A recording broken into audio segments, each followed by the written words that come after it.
This week, I've got 3 practical strategies to share with you to get you some new customers and to keep them. I'm John Paul Fischbach. I'm the CEO and Chief Alchemist here at the Auspicious Arts Incubator. And the reason we're focusing on getting you some new customers and keeping them is because as much as 80% of your revenue can come from repeat customers, right? The first sale is always the hardest sale to get, but you're in the arts. What you deliver is awesome. So the second sale is a lot easier. And the best way to get more sales from repeat customers is make more sales to first-time customers, right? Introduce more people to your particular magic. Now, by far, the best way to get customers is to have an online process. That's called a sales funnel. And we have a whole course devoted to that called The Art of Selling Art Online. There's a link right below this that can get you that course. But for now, I'm going to share 3 basic strategies. Strategy number 1 to get more customers, more new customers, is to give them a deal, right? They have found you at an opportune moment in their life where they're looking for something, right? So some of the strategies you can use are a limited time offer. Right? So those are people that are in the performing arts. Your thing is only going to be on sale for a limited time. So they have to act now to get this, right? So that introduces this concept of scarcity. So if you're in the visual arts, it's a new work, right? So there's a limited time that's just going to be available. Or I'm announcing my new line. I'm showing my new work for the season, right? And it's going to go. So there's a scarcity issue. And you can also give them a money deal, but always do the money deal for a reason. Right? Make sure that there's some story of value if you're going to give them a discount in price.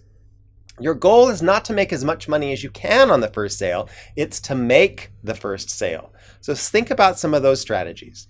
Make it easy for them to be your customer. Strategy number 2 is to give them an experience, right? Well, this is easy for the arts, right? Because the arts is basically an intrinsic experience. So your job is to build a relationship. Don't just ignore them. Don't ignore the customer. Build a relationship, right? You can combine your art with an experience for first-timers. If this is their first time to ever buy a painting, if this is their first time to come to the theater, if this is their first time to come to one of your concerts, right? And help them understand that experience, right? You could combine a studio visit. You can combine a special tea and chat after the performance, right? You can also invite them to bring friends, right? When they come to experience the art, invite them to bring some friends along with them. You can also need to learn more about them, right? So in giving them an experience, learn more about them. Ask them about the impact of your art. How did it make them feel, right? Then also you could look for places to surprise them when the art is delivered to them or is consumed. Just honor the experience of experiencing your art.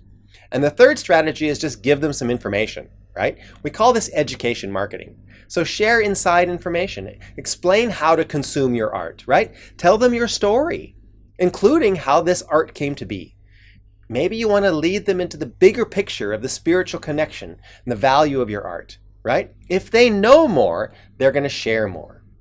So know the value you and your art delivers and be overt about that with your new customers, right? So the goal is to have customers who get you and appreciate your art. So give them a deal, give them an experience, and give them information. If this tip was helpful, please share it with fellow artists. And if you want more detail about it, then subscribe to the ASAP program. I go into greater detail about how you do all of this in that program.